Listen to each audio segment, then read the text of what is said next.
ഇന്നാണ് റഷീദിൻ്റെയും ഹബീബയുടെയും നിക്കാഹ്.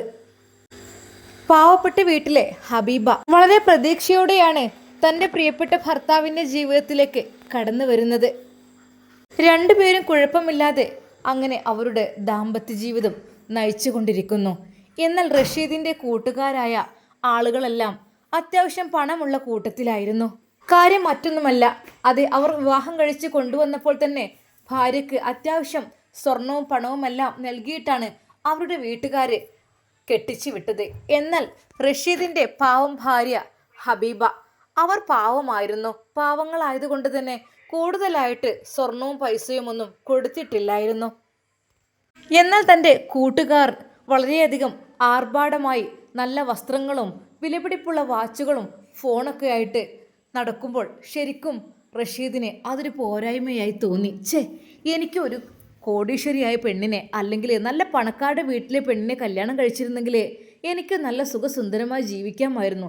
അവരൊക്കെ കണ്ടില്ലേ, അവരുടെ വാഹനം, അവരുടെ ഫോണ്, അവരുടെ കയ്യിലുള്ള വാച്ച്, ആഡംബര വസ്ത്രങ്ങൾ എല്ലാം ശരിക്കും എന്നെ വളരെയധികം വിഷമിപ്പിക്കുന്ന രീതിയിലാണ്. ഞാൻ അവരുടെ ഇടയിൽ ഒരു പാവം, ഒരു ചെറിയ ഫോണും പിടിച്ച് അങ്ങനെ. അവരൊക്കെ കണ്ടില്ലേ എത്ര പ്രൗഢിയോടെയാണ്, ഞാൻ മാത്രം ഒരു പട്ടിണി പാവം. അന്ന് അല്പം ദേഷ്യത്തോടെയാണ് റഷീദ് വീട്ടിലേക്ക് എത്തിയത്. എന്നാൽ അപ്പോഴേക്കും അതാ ഭാര്യ അദ്ദേഹത്തിന് ഭക്ഷണം എടുത്തു വെച്ചിരുന്നു. എന്നും ഈ ഒരു ലോക്കൽ ഭക്ഷണമാണോ, അല്ലാതെ നീ എന്താ ഇവിടെ ഒന്നും ഉണ്ടാക്കാത്തത്? അത് ഇക്ക, സാധനങ്ങളെല്ലാം കഴിഞ്ഞിരിക്കുന്നു. പിന്നെ ഇക്കാക്ക് ജോലിയില്ലാതായിട്ടും കുറച്ചായില്ലേ. പിന്നെ ഞാനിവിടെ ചെറിയ രീതിയിൽ ഈ തൈകളുടെ ബിസിനസ് നടത്തുന്നത് കൊണ്ട് അതിൽ നിന്ന് കിട്ടുന്ന വരുമാനം കൊണ്ട് എന്തെങ്കിലും വാങ്ങാമെന്ന് വിചാരിച്ചു. പിന്നെ ഇന്ന് ആളുകൾ കൊണ്ടുപോയ ചെടികളുടെ ഒന്നും ക്യാഷ് തന്നിട്ടില്ല, അവർ പിന്നെ തരാമെന്ന് പറഞ്ഞു. നീ അത് പറഞ്ഞ് നടന്നാൽ മതി. നീ ഇങ്ങനെ 4 ചെടിയും വെച്ച് നട്ട് നനച്ച് പിടിപ്പിച്ച് നിന്ന് കഴിഞ്ഞാൽ ഒരിക്കലും നമ്മുടെ ജീവിതം പച്ച പിടിക്കില്ല. നിനക്ക് വേറെ വല്ലതും ജോലിക്ക് ഇങ്ങനെ പോയിക്കൂടെ? ഇക്ക, എന്നെക്കൊണ്ട് കഴിയുന്ന ജോലി എന്ന് വെച്ചാൽ ഞാൻ ചെടികളെയൊക്കെ നല്ലോണം സംരക്ഷിക്കും. അതിന് നല്ല മെനക്കേടുണ്ട്. അതിനൊക്കെ മണ്ണും മണലും ചാണകപ്പൊടിയും എല്ലാം ഇട്ട് അതാ ചെടികൾ നട്ട് നനച്ച് അത് കിളിർപ്പിച്ചെടുത്ത് വിൽപ്പനക്ക് എത്തുമ്പോൾ ചിലപ്പം ടൈം പിടിക്കും. എന്നാലും കുഴപ്പമില്ല, ഞാൻ എന്നെക്കൊണ്ട് കഴിയുന്ന രീതിയിൽ അത്രക്കും ഞാൻ ചെടികളൊക്കെ ഞാൻ സെറ്റാക്കി എടുക്കുന്നുണ്ട്. അടുത്ത വീട്ടിലത്തെ ഒരു 3 ഓർഡർ കിട്ടിയിട്ടുണ്ട്. അത് ഞാൻ റെഡിയാക്കി കൊടുക്കാൻ വേണ്ടി നിൽക്കുകയും ചെയ്യാണ്. അല്ലെങ്കിൽ കുറച്ച് വിദ്യാഭ്യാസമുള്ള ഒരുത്തിനെ കിട്ടിയിരുന്നെങ്കിൽ അത് അവളുടെ ശമ്പളമെങ്കിലും കിട്ടുമായിരുന്നു. ഇതിപ്പോൾ സ്ത്രീധനവുമില്ല, പണവുമില്ല, സ്വർണ്ണവുമില്ല. ഞാനൊരു പൊട്ടൻ. എൻ്റെ കൂട്ടുകാരെയൊക്കെ നീ കണ്ടിട്ടുണ്ടോ? അവർക്കൊക്കെ വിലപിടിച്ച ഫോണും വിലപിടിപ്പുള്ള വാച്ചും വിലപിടിപ്പുള്ള കാറും, അവരൊക്കെ വലിയ കോടീശ്വരന്മാരായി നടക്കുക. ഞാൻ അവരുടെ ഇടയിൽ ഒരു പാവത്താൻ. നിൻ്റെ വീട്ടിൽ നിന്നാണെങ്കിൽ സ്ത്രീധനം എനിക്ക് കിട്ടിയില്ല. ഞാനിങ്ങനെ ഒരു പട്ടിണി പാവത്തെ പോലെ എൻ്റെ കൂട്ടുകാരുടെ ഇടയിൽ. ഇക്ക, നിങ്ങൾ എന്തേ പറയുന്നത്? നമുക്ക് നമ്മുടെ സാമ്പത്തിക ശേഷിക്കനുസരിച്ചല്ലേ നമുക്ക് ജീവിക്കാൻ പറ്റുള്ളൂ. അവരങ്ങനെയൊന്ന് വിചാരിച്ചിട്ട് നമുക്കങ്ങനെ പറ്റില്ലല്ലോ. അവരൊക്കെ അവരുടെ ഭാര്യ വീട്ടിൽ നിന്നൊക്കെ കൊണ്ടുവന്ന സ്വത്തും സമ്പത്തും കൊണ്ടാണ് ജീവിക്കുന്നത്, അല്ലാതെ നിന്നെപ്പോലെ ഒന്നുമില്ലാതെ കയറി വന്നവളല്ല. ശരിക്കും അതാ റഷീദ് ഹബീബയെ നല്ല രീതിയിൽ വിഷമിപ്പിക്കുന്നു, വേദനിപ്പിക്കുന്നു. ഇക്ക, ഞാൻ ഈ ചെടികളൊക്കെ ഒന്നും കൂടി വലുതായി റെഡിയായി കഴിഞ്ഞാൽ അത് നല്ല സെയിൽ നടക്കും. അപ്പോൾ കുറച്ചൊക്കെ ക്യാഷ് നമുക്ക് കിട്ടും. ഇക്കാക്ക് അത്ര വിഷമിക്കേണ്ടിയൊന്നും വരില്ല. ഞാൻ അതുവരെ കാത്തു നിൽക്കണമെന്നാണോ? ഇക്ക കഴിയുന്ന രീതിയിൽ എന്തെങ്കിലും ജോലിക്ക് പോയാലും എനിക്ക് തടിയാനങ്ങാനൊന്നും പറ്റൂല. പിന്നെ ഞാനും വല്ല കാഷ്യറായിട്ടോ അങ്ങനെയൊക്കെ നിൽക്കാനേ എന്നെക്കൊണ്ട് പറ്റുള്ളൂ. അല്ലാതെ തടിയനങ്ങി പണിയെടുക്കാനൊന്നും എന്നെ കിട്ടില്ല. എൻ്റെ കൂട്ടുകാരൊന്നും അങ്ങനെ ഒരിക്കലും ഹാർഡ് വർക്ക് ചെയ്യുന്നവരുമല്ല. ഇക്ക, അത് നമ്മൾ നോക്കണ്ട. നമുക്ക് നമ്മളുടേതായ അതിനനുസരിച്ച് ജീവിച്ചാൽ പോരെ. അത് ഇൻഷാ അല്ലാഹ് വൈകാതെ തന്നെ നമ്മുടെ ബിസിനസ്സൊക്കെ ഒന്നുകൂടി പച്ച പിടിക്കും. ഞാനിപ്പോൾ ചെറുതായിട്ടൊക്കെ സെയിൽ തുടങ്ങിയിട്ടുണ്ടല്ലോ. നീ നിൻ്റെ ചെടി നടലും അതും ഇതൊക്കെ ആയിട്ട് ഇതിപ്പോൾ മനുഷ്യന് ദേഷ്യം പിടിക്കുകയാണ്. എന്നും ഒരു ശരിക്കൊരു കറിയും ഒരു ചോറുമില്ല, എന്നൊരു പയറും കഞ്ഞിയും അങ്ങനത്തെ ഒക്കെ രീതിയിൽ. ഇക്ക, എന്നാലും അതെങ്കിലും നമുക്കുണ്ടല്ലോ. നീ ഒന്ന് പോയി തരുമോ? റഷീദിന് ദേഷ്യമാണ് വരുന്നത്. വേറെ ഏതെങ്കിലും പെണ്ണിനെ കെട്ടിയാൽ മതിയായിരുന്നു. ഈ ഒരു ചെറ്റക്കുടിൽ നിന്നൊരു പാവപ്പെട്ട പെണ്ണിനെ കെട്ടിയതിൻ്റെ പേരിലിപ്പോൾ എനിക്കാണ് ഇപ്പോൾ എന്നെ നാണക്കേട്. എൻ്റെ കൂട്ടുകാരൊക്കെ എന്തൊരു ഹാപ്പി ലൈഫാണ് നയിക്കുന്നത്. ഞാൻ മാത്രം ഒന്നും പട്ടിണിപ്പാവത്തെ പോലെ ശരിക്കൊരു വസ്ത്രമില്ല, അവളിൽ നിന്ന് കിട്ടിയിട്ട് എന്ത് കിട്ടാനാ? എനിക്കാണെങ്കിൽ പറ്റിയൊരു ജോലിയും കിട്ടുന്നില്ല. എനിക്ക് തടിയാണെങ്കിൽ പണിയെടുക്കാനും മഴയും വെയിലും കൊള്ളാനൊന്നും എന്നെ കൊണ്ടാവില്ല. അതിനെ പറ്റിയ ജോലിയാണെങ്കിൽ ഞാൻ എടുക്കുള്ളൂ. ശരിക്കും അത് റഷീദ് ഹബീബിയേക്കാൾ അല്പം സുന്ദരനായിരുന്നു. അതുകൊണ്ട് തന്നെ അതിൻ്റെ അഹംഭാവം അവനിലുണ്ടായിരുന്നു. ഡീ, നിന്നെ പോലെ വൃത്തികെട്ടവനല്ല ഞാൻ. കണ്ടോ, എന്നെ കാണാൻ എന്താ മൊഞ്ച്? ഈ മൊഞ്ചും കൊണ്ടേ ഞാൻ വെയിലും മഴയും കൊണ്ട് പണിയെടുത്താലൊക്കെ അതങ്ങ് പോയി കിട്ടും എന്ന് പറഞ്ഞ് അയാൾ കണ്ണാടിയിൽ നോക്കി മുടിയെല്ലാം വാർന്ന് ഒതുക്കി അതാ പുറത്തേക്ക് പോകുന്നു. പുറത്തേക്ക് പോകുമ്പോൾ നല്ല രീതിയിലുള്ള ഡ്രസ്സ് അയാൾക്ക് ധരിക്കണം. അത് പഴയതൊന്നും പറ്റില്ല. അതിനുവേണ്ടി ഇവളെ പലപ്പോഴും നിർബന്ധിക്കും. അവളെ ചീത്ത പറയും. പാവം, അവൾ എങ്ങനെയൊക്കെയോ ബിസിനസ് നടത്തിക്കൊണ്ട് പോകുന്ന ആ തുച്ഛമായത് കിട്ടുന്നതിൽ നിന്ന് അയാൾക്ക് ഡ്രസ്സിനും ഒക്കെ വേണ്ടിയിട്ട് അവൾ കൊടുക്കും. അല്ലെങ്കിൽ അയാൾ ദേഷ്യപ്പെടും. അവൾ വിചാരിക്കും, എന്താ റബ്ബേ, എൻ്റെ ഭർത്താവ് ഇങ്ങനെ, അദ്ദേഹത്തിന് നല്ലൊരു ജോലിക്ക് പോയാൽ തന്നെ കുഴപ്പമില്ലാത്ത ശമ്പളം കിട്ടുമല്ലോ. റബ്ബേ, എന്താ ഇയാൾ ഇങ്ങനെ? ശരിക്കും അവളുടെ ഭർത്താവിൻ്റെ കാര്യത്തിൽ അവൾ എന്നും പഠിച്ചവനോട് പ്രാർത്ഥിക്കും, പഠിച്ചവനെ നല്ല ബുദ്ധി കൊടുക്കണേ, അദ്ദേഹത്തിന് ജോലിക്ക് പോകാനൊക്കെ തോന്നണേ. അങ്ങനെ അതാ ഒരിക്കൽ അയാൾ സന്തോഷത്തോടു കൂടിയാണ് തിരിച്ചു വരുന്നത്. ഇക്ക, ഇത് ചായ എടുത്ത് വെച്ചിട്ടുണ്ട്, കുടിച്ചോളൂ. ആ, ചായക്കെന്താ കടി? അതെ, ഞാൻ കുറച്ച് അരിമണി വറുത്തിട്ടുണ്ട്, അതിലേക്ക് തേങ്ങയും ചിരവിട്ടിട്ടുണ്ട്. അത് കട്ടൻ ചായയിലിട്ട് കുടിച്ചാൽ നല്ല രസമാണല്ലോ. അതെ, നീ തന്നെ അങ്ങ് കുടിച്ചാൽ മതി എന്ന് പറഞ്ഞ് അയാൾ അവിടെ നിന്ന് എഴുന്നേറ്റു. ഇക്ക, നല്ല രസമാണല്ലോ ഇത്. എനിക്ക് വേണ്ട. ആ പിന്നെ ഞാൻ ഒരു കാര്യം പറയാണ്ട്, എനിക്ക് ഒരു ജോലി സെറ്റായിട്ടുണ്ട്. ഇക്ക, സത്യമായിട്ടും നമ്മുടെ കടങ്ങളും ബുദ്ധിമുട്ടുകളൊക്കെ ഇതുകൊണ്ട് തീരുമായിരിക്കില്ലേ? ജോലി സെറ്റായിട്ടുണ്ട്. ഞാൻ കുറച്ചൊക്കെ പഠിച്ചതുകൊണ്ടേ നിന്നെ പോലെ പഠിക്കാതെ വന്നോളന്നല്ലോ. അതുകൊണ്ട് തന്നെ എനിക്ക് അത്യാവശ്യം കുഴപ്പമില്ലാത്ത ഒരു ജോലിയാണ് സെറ്റായിട്ടുള്ളത്. എന്ത് ജോലിയാണ് അത്? എഡോത്ത് ഗ്രൂപ്പ് ഓഫ് കമ്പനിയുടെ മാനേജറായിട്ടാണ് എനിക്ക് ജോലി കിട്ടിയിരിക്കുന്നത്. ഹോ പഠിച്ചോനെ, എന്തായാലും നല്ല സാലറി ഒക്കെ ഉണ്ടാവില്ലേ ഇക്ക? സാലറി ഒക്കെ ഉണ്ടാവും. പിറ്റേന്ന് മുതൽ അയാൾ ജോലിക്ക് പോകാൻ തുടങ്ങി. എന്നാൽ അവിടുത്തെ ബോസിൻ്റെ മകൾ റജിനയെ കണ്ടപ്പോൾ ശരിക്കും അത് റഷീദിന് വല്ലാത്തൊരു ഇഷ്ടം തോന്നുന്നു. നേരെ തിരിച്ചും. ശരിക്കും സുന്ദരനായ റഷീദിനെ കണ്ടപ്പോൾ റജിനയുടെ മനസ്സിലും ചെറിയൊരു ആഗ്രഹങ്ങളും സ്വപ്നങ്ങളും പൂവണിഞ്ഞു. അങ്ങനെ അന്ന് ഓഫീസ് കഴിഞ്ഞ് തൻ്റെ ഭാര്യയുടെ അരികിലേക്ക് എത്തിയപ്പോൾ അവൻ ആ കാര്യം പറഞ്ഞു. അതെ, പിന്നെ എനിക്കൊരു കാര്യം പറയാനുണ്ട് ഹബീബ. എന്ത് ഇക്ക? അതല്ല ഇക്ക, നിങ്ങൾക്ക് കുളിക്കാൻ ചുടുവെള്ളം എടുത്ത് വെക്കട്ടെ? ഞാൻ ചൂടാക്കുന്നേ ഉള്ളൂ. ആ, അതൊക്കെ ഞാൻ പറയാം. എന്ത് കാര്യം? ഞാൻ ഭക്ഷണം എടുത്തു വെച്ചിട്ടുണ്ട്. കുളിച്ച് ഭക്ഷണം കഴിച്ചിട്ട് കാര്യത്തിലേക്ക് കടക്കാം. ഇക്ക വരി. അത് സ്നേഹത്തോടെ തൻ്റെ ഭർത്താവിനെ അവൾ വളരെയധികം നല്ല രീതിയിലാണ് കെയർ ചെയ്യുന്നത്. അവൾ ചുടുവെള്ളം ഉണ്ടാക്കി ബാത്റൂമിൽ കൊണ്ടുപോയി ഒഴിച്ചു. അപ്പോഴേക്കും അദ്ദേഹത്തിനുള്ള ഭക്ഷണമെല്ലാം വിളമ്പി വെച്ചു. കുളിയെല്ലാം കഴിഞ്ഞ് ഭക്ഷണത്തിൻ്റെ മുമ്പിലേക്ക് അയാൾ വന്നിരുന്നു. ഭക്ഷണം കഴിക്കാനിരുന്നപ്പോൾ പറഞ്ഞു, അതെ, ഞാൻ പറയട്ടെ ആ കാര്യം. നമ്മളിവിടെ പട്ടിണി കിടന്ന് എന്നും ബുദ്ധിമുട്ടാവുകയാണ്. ഇപ്പോഴാണ് എനിക്കൊരു ജോലി സെറ്റായതൊക്കെ. പിന്നെ പെട്ടെന്നൊന്നും സാലറി ഒന്നും കിട്ടില്ല. പക്ഷേ സാലറിക്ക് പകരമായിട്ട് നമ്മുടെ ബുദ്ധിമുട്ടുകളും പ്രാരബ്ധങ്ങളും തീരുന്നതിനൊക്കെ തുല്യമായിട്ട് എൻ്റെ മനസ്സിലേക്ക് ഒരാശയം കടന്നു വന്നിട്ടുണ്ട്. എന്താശയം? ഒന്നുമല്ല, അതായത് അവിടുത്തെ മുതലാളിയുടെ മകളുണ്ട് റജിന. അവൾക്ക് എന്നോടൊരു ഇഷ്ടമുണ്ട്. നിനക്ക് സമ്മതമാണെങ്കിൽ ഞാൻ അവളെ വിവാഹം കഴിച്ചാൽ മുതലാളി എനിക്ക് അതിനുള്ള സാലറി കൂടി തരും. എന്താ, പറ്റുമോ? എന്നാൽ അത് കേട്ട ഹബീബ തളർന്നു പോയി. ഇക്ക, നിങ്ങളെന്തേ പറയുന്നത്? അവളുടെ കഷ്ടപ്പാട് ഓർത്തു. അതെ, രാവിലെ മുതൽ തുടങ്ങണം. മണ്ണ് കൊത്തലും കിളക്കലും കവറുകളിലാക്കലും ചെടികൾ പ്ലാന്റ് ചെയ്ത് എല്ലാം സെറ്റാക്കലും ആവശ്യക്കാരെ കണ്ടെത്തലും ഒക്കെ. അത്രക്കും കഷ്ടപ്പെട്ട് ഞാൻ എൻ്റെ ഭർത്താവിനെ ഇതുവരെ തീറ്റിപ്പോറ്റി. ഇപ്പോൾ അദ്ദേഹത്തിന് നല്ല ജോലിയും ഒക്കെ ആയിക്കഴിഞ്ഞപ്പോൾ അവിടുത്തെ മുതലാളിയുടെ മകളെ കല്യാണം കഴിക്കുന്ന കാര്യമാണ് പറയുന്നത്. അവൾക്കൊന്നും മിണ്ടാൻ കഴിഞ്ഞില്ല. എന്താ നീ ഒന്നും പറയാത്ത? റജിനയെ വിവാഹം കഴിക്കുന്നതിൽ നിനക്കെന്താ ഇത്ര തെറ്റ്? നമ്മുടെ നല്ല കാലം തുടങ്ങുകയല്ലേ? നീ ഇത്രയും കഷ്ടപ്പെട്ടില്ലേ ഒരുപാട്, എന്നിട്ടിപ്പോൾ നമുക്ക് എന്താ ഉണ്ടായത്? എന്നും പട്ടിണിയും എന്നും ബുദ്ധിമുട്ടും തന്നെ. നമുക്ക് നമ്മുടെ ഇഷ്ടപ്പെട്ട രീതിയിലൊരു ഭക്ഷണമോ ഒന്നും കഴിക്കാൻ ശരിക്ക് കഴിയാറ് പോലുമില്ല. എന്താ, കോടീശ്വരൻ്റെ മകളെ വിവാഹം കഴിച്ചു കഴിഞ്ഞാൽ എനിക്ക് അവരാവശ്യത്തിന് പണവും കാര്യങ്ങളും എല്ലാം നൽകും. പിന്നെ നമുക്ക് സുഖസുന്ദരമായി ജീവിക്കാലോ. തൻ്റെ ഭർത്താവിൻ്റെ ആഗ്രഹം കേട്ടപ്പോൾ അവൾക്ക് വല്ലാത്ത വിഷമമാണ് ഉണ്ടായത്. അവൾക്കത് സഹിക്കാൻ കഴിഞ്ഞില്ല. എന്താ എന്താ ഹബീബ നീ ഇങ്ങനെ നിൽക്കുന്നത്? നിനക്കെന്താ പറ്റില്ലേ? നീ അതിന് സമ്മതിക്കില്ലേ? ഇക്ക, ഞാൻ നിങ്ങളെ മാത്രം വിചാരിച്ചിട്ടാണ് ജീവിതത്തിലേക്ക് കടന്നു വന്നത്. ഇപ്പം നിങ്ങൾ എന്നെ വിട്ട് മറ്റൊരു പെണ്ണിനെ കൂടി സ്വീകരിക്കുക എന്ന് പറയുമ്പോൾ എൻ്റെ നെഞ്ച് പൊട്ടിപ്പോകുന്നു.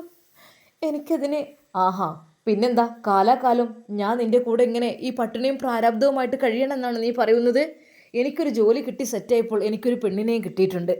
അപ്പോൾ അവളെ കൂടി ഞാൻ വിവാഹം കഴിക്കും, അല്ലാതെ പറ്റില്ല. എന്നാൽ ഈ സമയം അയാൾ പതിവ് പോലെ ഓഫീസിലെത്തി. അതെ, ബോസിൻ്റെ മകൾ റെജിന അദ്ദേഹത്തിൻ്റെ അരികിലേക്ക് വന്നു.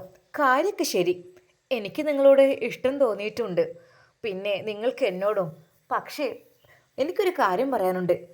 എന്ത് കാര്യം? നിങ്ങളുടെ വീട്ടിൽ ആരെങ്കിലും ഉണ്ടോ? കല്യാണം കഴിച്ച് ഞാൻ അങ്ങോട്ട് വരികയാണെങ്കിൽ എനിക്കവിടെ നിൽക്കാൻ ബുദ്ധിമുട്ടായിരിക്കും. എന്താ, അവിടെ ആരെങ്കിലും ഉണ്ടെങ്കിൽ അത് പറ്റില്ല. അത് ഇല്ല, അവിടെ ആരുമില്ല. ഉണ്ടെങ്കിൽ തന്നെ ഞാൻ അവരെ ഒഴിപ്പിച്ചു തരാം. എന്താ, പറ്റില്ലേ? ശരിക്കും അതാ റജിനയുടെ ആ വാക്കുകൾ കേട്ടപ്പോൾ അയാൾ അങ്ങനെയാണ് പറഞ്ഞത്. റജിന പറഞ്ഞു, അങ്ങനെയാണെങ്കിൽ ഓക്കെ, ഇവിടെ തന്നെ ഞാൻ എൻ്റെ ഇഷ്ടം പോലെയാണ് ജീവിക്കുന്നത്. അപ്പോൾ നിങ്ങളുടെ കൂടെ ജീവിക്കുകയാണെങ്കിൽ നല്ല റിലാക്സ് ആയിട്ടുള്ള ജീവിതം എനിക്ക് ഉണ്ടാവുമല്ലോ അല്ലേ? തീർച്ചയായും റജിന, സത്യം പറഞ്ഞാൽ എനിക്ക് നിന്നോട് വല്ലാത്തൊരു ഇഷ്ടം തോന്നി തുടങ്ങുകയാണ്. അപ്പോൾ അയാളുടെ മനസ്സിൽ അത് മുഷിഞ്ഞ അല്ലെങ്കിൽ പഴകിയ ഡ്രസ്സ് മാത്രം ധരിച്ചിരുന്ന തൻ്റെ ഭാര്യ ഹബീബയെയും അവളുടെ വസ്ത്രധാരണവും അവളുടെ ആ ഒരു വീടും എല്ലാം കൂടി ഓർത്തപ്പോൾ ശരിക്കും അയാൾക്ക് മടുപ്പ് തോന്നി. ഇത്രയ്ക്കും നല്ല ഒരു പെണ്ണ്, അതും നല്ലൊരു കോടീശ്വരനായ ബോസിൻ്റെ മകളെ എനിക്ക് വിവാഹം കഴിക്കാൻ പറ്റിയെന്ന് പറഞ്ഞാൽ തന്നെ അത് വല്ലാത്തൊരു ഭാഗ്യം തന്നെയല്ലേ. എന്നാൽ അന്ന് വൈകുന്നേരം അവൻ ഓഫീസ് കഴിഞ്ഞ് വന്നു. പതിവ് പോലെ ഹബീബ അവൻക്ക് വേണ്ടി എല്ലാം ഒരുക്കി വച്ചിരുന്നു. അവൻക്ക് കുളിക്കുവാനുള്ള ചുടുവെള്ളവും അത് കഴിക്കുവാനുള്ള ഭക്ഷണവും എല്ലാം ഒരുക്കി കാത്തിരിക്കുകയായിരുന്നു. അവൾ പകലന്തിയോളം കഷ്ടപ്പെടുന്ന വീട്ടിലെ ജോലികളും കാര്യങ്ങളും എല്ലാം തീർത്ത് അവൾ പ്രിയപ്പെട്ടവനെ കാത്തിരുന്നു. ഇക്ക കാണുന്നില്ലല്ലോ, ഇക്ക എന്നോട് പറഞ്ഞ കാര്യം എനിക്ക് ആലോചിക്കാൻ കൂടി കഴിയുന്നില്ല. ഇക്ക വെറുതെ പറഞ്ഞതായിരിക്കും, അങ്ങനെയൊന്നും ഇക്ക ചെയ്യില്ല എന്ന് പറഞ്ഞ് സ്നേഹത്തോടെ തൻ്റെ പ്രിയപ്പെട്ട ഭർത്താവിനെ അവൾ കാത്തിരിക്കുന്നു. എന്നാൽ അന്ന് അയാൾ അല്പം പുഞ്ചിരിച്ചുകൊണ്ടാണ് വീട്ടിലേക്ക് കടന്നു വന്നത്. ശരിക്കും അയാളുടെ ഭാവത്തിൽ അവൾക്കൊരു ഡൗട്ട് തോന്നി. ഇക്ക കുളിച്ചോ? ഫ്രഷായിട്ട് ഭക്ഷണം കഴിക്കാലോ? ഞാൻ കുളിച്ചോളാം. ആ പിന്നെ എനിക്കൊരു കാര്യം പറയാനുണ്ട്. നീ എൻ്റെ പ്രിയപ്പെട്ട പെണ്ണല്ലേ? അത് സ്നേഹത്തോടെയുള്ള തൻ്റെ ഭർത്താവിൻ്റെ വാക്കുകൾ കേട്ടപ്പോൾ അവളൊന്ന് പുഞ്ചിരിച്ചു. എന്തേക്ക? അത് നീ തൽക്കാലം കുറച്ച് ദിവസത്തിന് നിൻ്റെ ഉമ്മയുടെ വീട്ടിലേക്കൊന്ന് പോയി നിൽക്കണം. എന്താ, എന്തു പറ്റി? അല്ലേ, നമ്മളുടെ വീടൊക്കെ ഒന്ന് പുതുക്കി പണിയാനൊക്കെ പറ്റുമോ ഒന്ന് കൊടുക്കണം. പറ്റുമെങ്കിൽ അങ്ങനെ ചെയ്യണം. തൽക്കാലം നീ ഒന്ന് മാറി താമസിക്കണം. നീ നിൻ്റെ ഉമ്മയുടെ വീട്ടിലേക്കൊന്ന് പോകണം. അത് കേട്ടപ്പോൾ അവളുടെ മനസ്സ് വല്ലാതെ വേദനിച്ചു. അപ്പോൾ ഇക്കയും വരൂലേ? ഞാൻ വരുന്നില്ല, എനിക്ക് ഓഫീസിലെ തിരക്കും കാര്യങ്ങളൊക്കെ ആയിരിക്കും. ഇക്ക, നിങ്ങളില്ലാതെ ഞാൻ എങ്ങനെ ജീവിക്കുക? പിന്നെ ഞാൻ എൻ്റെ ചെടികൾ, അതൊന്നും സാരമില്ല. നിൻ്റെ ചെടികൾ അതുകൊണ്ടൊക്കെ ഇപ്പോൾ എന്ത് കിട്ടാനാ? വല്ലപ്പോഴും ഓരോ വരുമാനം ഇതൊക്കെ കിട്ടുമെന്നല്ലാതെ അതുകൊണ്ടൊന്നും കാര്യമില്ല. വെറുതെ നീ നിൻ്റെ വീട്ടിലേക്ക് പോയിക്കോ ഇപ്പോൾ തൽക്കാലം. മനമില്ല മനസ്സോടുകൂടെ അവൾ അതാ ആ വീട്ടിൽ നിന്ന് ഇറങ്ങുകയാണ്. ഭർത്താവ് പറഞ്ഞാൽ പിന്നെ ഇറങ്ങാതിരിക്കാൻ പറ്റില്ലല്ലോ. അവൾ ഓർത്തു, അതെ, തൻ്റെ വീട്ടിലെ കാര്യങ്ങൾ ഭർത്താവിനെ വിട്ടുപിരിയുന്നതോർത്ത് അവൾ പലപ്പോഴും വീട്ടിലേക്കൊന്നും പോകാറുണ്ടായിരുന്നില്ല. എന്നാൽ അവൾ അവളുടെ ബാഗുമായി കണ്ണീരോടെ അതാ ഇറങ്ങുകയാണ്. ഇക്ക, പോയിട്ട് വരാട്ടോ. ഭക്ഷണമൊക്കെ നേരത്തിന് കഴിക്കണം കേട്ടോ. സ്നേഹത്തോടെ തൻ്റെ പ്രിയപ്പെട്ട ഭർത്താവിനോട് യാത്ര ചൊല്ലി അവളതാ അവളുടെ വീട്ടിൽ നിന്ന് ഇറങ്ങുന്നു. എന്നാൽ അവൾ പോകുമ്പോൾ അവൾ ഏറെ സ്നേഹിച്ചിരുന്ന തൻ്റെ ചെടികൾ, അതായിരുന്നു അവൾ ഓർത്തത്. അത് തൻ്റെ മക്കളെപ്പോലെ സൂക്ഷിച്ചിരുന്ന ആ ചെടികൾ കാണുമ്പോൾ അവൾക്ക് എന്തെന്നില്ലാത്ത സങ്കടം തോന്നി. അതെ, ആ ചെടികൾ കാറ്റത്താടുമ്പോൾ അവൾക്ക് തോന്നി തന്നെ അവർ കണ്ണീരോടെ യാത്ര അയക്കുകയാണെന്ന്. അങ്ങനെ അതാ അവൾ അവിടെ നിന്നിറങ്ങി. ഒട്ടും പ്രതീക്ഷിക്കാതെ തൻ്റെ മകൾ ബാഗുമായി കയറി വരുന്നത് കണ്ട ആ പ്രായമായ മാതാപിതാക്കൾ, മോളെ എന്താ ഒരു മുന്നറിയിപ്പില്ലാതെ വന്നു, അവനെവിടെ? ഉമ്മ, അത് ഇക്ക വരും. ഇപ്പോൾ ഒരു ജോലി ശരിയായിട്ടുണ്ട്. അപ്പോൾ ആ ഒരു ജോലിയും കാര്യങ്ങളും ഒക്കെ റെഡിയാവോളം ഒന്ന് ഇക്കാക്ക് അവിടെ നിൽക്കേണ്ടി വരും. അപ്പോൾ വീടൊന്ന് എക്സ്ചേഞ്ച് ചെയ്യാനോ അല്ലെങ്കിൽ എന്തോ പുതുക്കി പണിയാനോ എന്തൊക്കെ പ്ലാനൊക്കെ ഉണ്ട്. അതാണ് ഇങ്ങോട്ട് വന്നത്. എന്നാൽ തൻ്റെ പ്രിയപ്പെട്ട മകൾ പറഞ്ഞത് ആ മാതാപിതാക്കൾ വിശ്വസിക്കുകയും ചെയ്തു. എന്നാൽ അവൾക്ക് അവളുടെ ഭർത്താവിനെ കുറിച്ച് ഓർത്തപ്പോൾ വല്ലാത്ത സങ്കടമായിരുന്നു. അദ്ദേഹം ഭക്ഷണം കഴിച്ചോ ആവോ, അദ്ദേഹം എന്ത് ചെയ്യുവാണാവോ, അങ്ങനെയുള്ള ഓരോ ചിന്തകൾ. എന്നാൽ ആ ദിവസം അവൾക്ക് രാത്രി ഉറക്കം വരുന്നില്ല, തൻ്റെ പ്രിയപ്പെട്ട ഭർത്താവിനെ ഓർത്തിട്ട്. പിറ്റേ ദിവസം നടക്കാൻ പോകുന്നത് വലിയൊരു ജീവിതത്തിലെ ചതിയാണ് എന്നുള്ളത് അവൾ ഒരിക്കൽ പോലും അറിഞ്ഞില്ല. പിറ്റേ ദിവസം അതാ ആ ബോസിൻ്റെ വീട്ടിൽ വലിയ വിവാഹാവകാശമാണ് നടക്കുന്നത്. ബോസിൻ്റെ മകൾ റെജിനയും റഷീദും തമ്മിലുള്ള വിവാഹം വളരെയധികം ആർഭാടപൂർവ്വം നടക്കുന്നു. ചുരുക്കി പറഞ്ഞാൽ അതാ റഷീദ് ചുരുങ്ങിയ നിമിഷങ്ങൾക്കുള്ളിൽ തന്നെ ഒരു കോടീശ്വരൻ്റെ ഒരു ഫീലിങ്സ് അവൻക്ക് അനുഭവപ്പെട്ടു. അവിടുത്തെ ആ ഒരു ഭക്ഷണവും ആ വസ്ത്രവും അവിടുത്തെ ആ കെട്ടിടവും എല്ലാം കണ്ടപ്പോൾ അവൻ്റെ മനസ്സ് നിറയുകയായിരുന്നു. ഇങ്ങനെ ഒരു ജീവിതത്തിന് വേണ്ടിയാണ് ഞാനും ആഗ്രഹിച്ചത്. എൻ്റെ കൂട്ടുകാരൊക്കെ നല്ല കോടീശ്വരന്മാരായ മക്കളെയൊക്കെ കെട്ടി സുഖസുന്ദരമായി ജീവിക്കുന്നു. എനിക്കും ഇങ്ങനെ ഒരു ജീവിതം തന്നെയാണ് ഞാൻ ആഗ്രഹിച്ചത്. തൻ്റെ പ്രിയപ്പെട്ട ആദ്യ ഭാര്യ ഹബീബയെക്കുറിച്ച് അയാൾക്കൊരു ചിന്തയും ഉണ്ടായിരുന്നില്ല. അത് അങ്ങനെ റെജിനയുമായുള്ള വിവാഹം അവിടെ നടക്കുന്നു. ആ ദിവസം അന്ന് അവിടെ തന്നെയാണ് അയാൾ താമസിക്കുന്നത്, തൻ്റെ പ്രിയപ്പെട്ട പുതിയ ഭാര്യയുടെയും കൂടെ.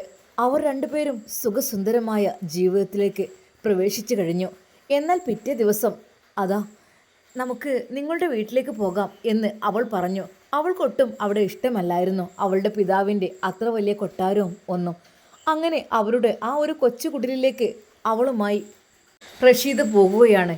എന്നാൽ ആ വീടിൻ്റെ മുറ്റത്തെല്ലാം കണ്ട ആ ഒരു കാഴ്ച, ഇതൊക്കെ എന്താ ഇതൊക്കെ എന്ത് ഇവിടെ ഇങ്ങനെ കാടായി കിടക്കുന്നത്? അത് ചെടികളുടെ ബിസിനസ്സായിരുന്നു. അതെ, എനിക്കിതൊക്കെ കണ്ടിട്ട് തലവേദന വരുന്നതൊക്കെ ഒന്ന് എടുത്ത് ഒഴിവാക്കുമോ? ആ നിമിഷം തന്നെ അവൻ അതാ തൻ്റെ പ്രിയപ്പെട്ട ഹബീബ് നട്ടു വളർത്തി ഉണ്ടാക്കിയ ചെടികളെല്ലാം എടുത്ത് പുറത്തേക്ക് തോട്ടത്തിലേക്ക് വലിച്ചെറിയുന്നു. എല്ലാം നശിപ്പിച്ച് കളയുകയായിരുന്നു. അതെ, അവളുടെ പഴയ ചെരുപ്പ്, ചുരിദാറ്, അതെല്ലാം ബാക്കിയുള്ള അവളുടെ എല്ലാ സാധനങ്ങളും അയാൾ നശിപ്പിച്ചുകൊണ്ടിരുന്നു. അങ്ങനെ അതാ തൻ്റെ പ്രിയപ്പെട്ട ഭാര്യയെ അകത്തേക്ക് കയറ്റി. ഞാൻ വിചാരിച്ചു ഇതെന്താ ഒരു കാട്ടുമുക്കാണെന്നോ. അപ്പോൾ ഇത്രയും ചെടികളും കാര്യങ്ങളൊക്കെ എന്താ? അതൊക്കെ ഒരു ബിസിനസ്സിൻ്റെ ഭാഗമായിട്ടൊക്കെ. ഇനിയിപ്പോൾ ആ ബിസിനസ്സും കാര്യമൊന്നും വേണ്ട. നിങ്ങൾ മാനേജർ പോസ്റ്റിലാണ് ഇപ്പോൾ നിൽക്കുന്നത്, അതുകൊണ്ട് നമുക്ക് ജീവിക്കാനുള്ളത് അത് മതി. എന്നാൽ പാവം ഹബീബ ആ ഒരു സത്യം അറിഞ്ഞു കഴിഞ്ഞു. നാട്ടുകാരെല്ലാം അവനോട് പറഞ്ഞു, എന്താടാ നല്ലൊരു പെണ്ണിനെ നീ കൊണ്ടാക്കിയിട്ട് നീ വേറൊരു പെണ്ണിനെയും കൊണ്ടാണ് വീട്ടിലേക്ക് വന്നിട്ടുള്ളത്. ഹബീബ എന്ന് പറഞ്ഞ എന്ത് നല്ല മോളായിരുന്നു. ഞങ്ങൾക്കൊക്കെ എത്ര ഫ്രീ ആയി എത്ര സഹായങ്ങൾ എത്ര ചെടികളൊക്കെ ഞങ്ങൾക്ക് തന്നിരുന്നു. ഇങ്ങനെ നീ ചെയ്യാൻ പാടുണ്ടോ? ഇത് അല്പം മോശമായി പോയി. എല്ലാവരും അവൻ്റെ നേർക്കായി. ഇനിയും ഇവിടെ നിന്നാലേ ഇതൊന്നും നടക്കില്ല. റെജിന, നമുക്ക് ഇവിടെ നിന്ന് പോകാം. കാരണം ഇവിടുത്തുകാരെന്നെ വളരെയധികം മോശമായ രീതിയിലാണ് ചിത്രീകരിക്കുന്നത്. അതുകൊണ്ട് നമുക്ക് നല്ലൊരു ജീവിതം കെട്ടിപ്പടുക്കാം, പോകാം. എന്താ നിൻ്റെ പിതാവിൻ്റെ ആ ഒരു കൊട്ടാരത്തിലേക്ക് തന്നെ നമുക്ക് താമസം മാറാം. ഇവിടെ നടക്കൂല. നിങ്ങളുടെ ഇഷ്ടം അങ്ങനെയാണെങ്കിൽ അങ്ങനെ ഏതാ പുതിയ വീട്ടിലേക്ക് അവർ താമസം മാറുകയാണ് ചെയ്യുന്നത്. സുഖസുന്ദരമായി അവരുടെ ദാമ്പത്യ ജീവിതം അങ്ങനെ കഴിഞ്ഞു പോയിക്കൊണ്ടിരിക്കുന്നു. എന്നാൽ ഇതിനിടയിൽ തൻ്റെ ഭർത്താവ് ചെയ്തു കാട്ടിക്കൂട്ടിയ കാര്യങ്ങളെല്ലാം എങ്ങനെയൊക്കെയോ അവൾ അറിയുന്നു. അവൾക്ക് വല്ലാത്ത സങ്കടം തോന്നി. ഒരു നിമിഷം അവൾ ആ വീടിൻ്റെ അരികിലേക്ക് വന്നു നോക്കി. എന്നാൽ അവളുടെ ഹൃദയം പൊട്ടിപ്പോയി. അതെ, താൻ നട്ടു വളർത്തി ഉണ്ടാക്കിയ ചെടികളെല്ലാം തൻ്റെ ഭർത്താവ് നശിപ്പിച്ചിരിക്കുന്നു. എല്ലാം പുറത്തേക്ക് വലിച്ചെറിഞ്ഞിരിക്കുന്നു. പൊട്ടിയ ചട്ടികളും കീറിയ കവറുകളും മാത്രമാണ് അവിടെ കാണാൻ കഴിഞ്ഞത്.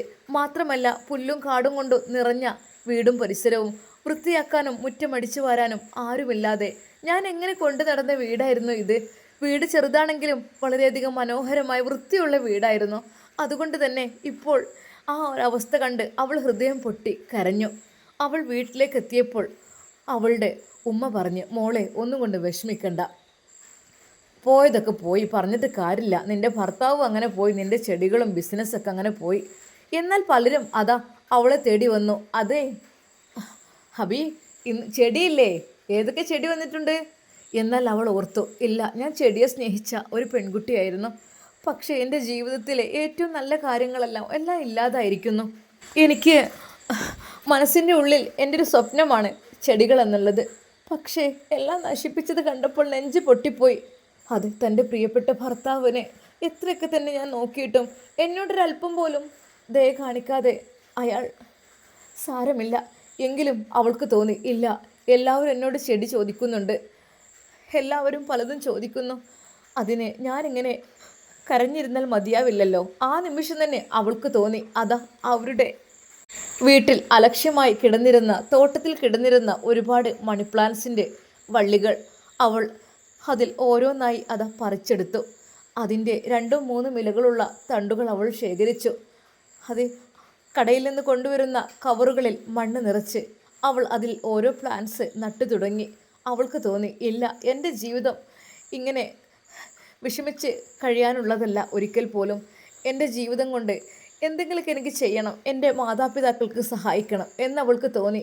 അങ്ങനെ അലക്ഷ്യമായി വലിച്ചെറിഞ്ഞ ചെടികളും എല്ലാം അവളെടുത്ത് ഓരോ കവറുകളിലാക്കി അതിനെ വെള്ളം നനച്ച് വളമിട്ട് കൊടുത്ത് വളരെയധികം മനോഹരമായി പരിപാലിക്കാൻ തുടങ്ങി.